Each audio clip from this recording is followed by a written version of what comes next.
तुलसी उनकी कौन गति, जो घरे घर करत स्नेह। परंतु कोई भी किया हुआ शुभ कर्म जो है व्यर्थ नहीं जाता। तप का फल था तो तप मिला, बहुत सेवा किया उस मृग का, तो मृग योनि पूर्व जन्म की स्मृति उसको याद है।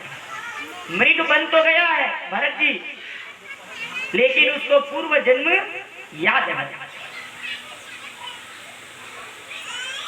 अब उसका तीसरा जन्म हुआ, मृग योनि छूट करके भरत जी का तीसरा जन्म हुआ ब्राह्मण परिवार में।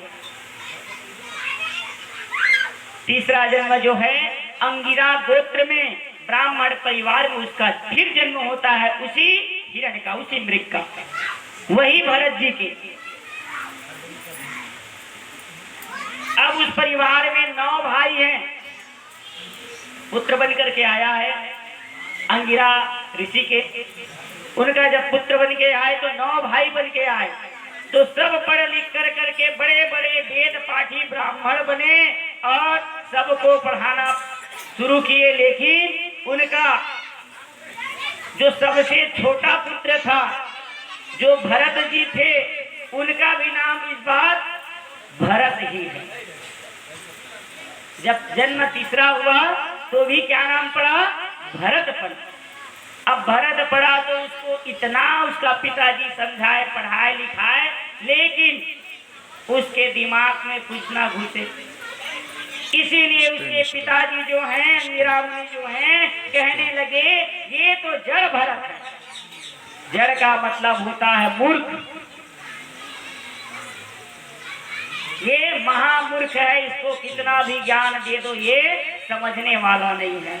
ऐसा सोच करके एक दिन जब भरत जी निकल गए घर से बाहर और निकल करके महात्मा सन्यासी लोग जहाँ रहते हैं वहीं पहुंच गए। बोले कि बाबा आप मुझे अपना चेला बना लो, शिष्य बना लो। तो बोले क्यों? बोले कि मैं आपका सेवा करना चाहता हूँ। तो कैसा सेवा?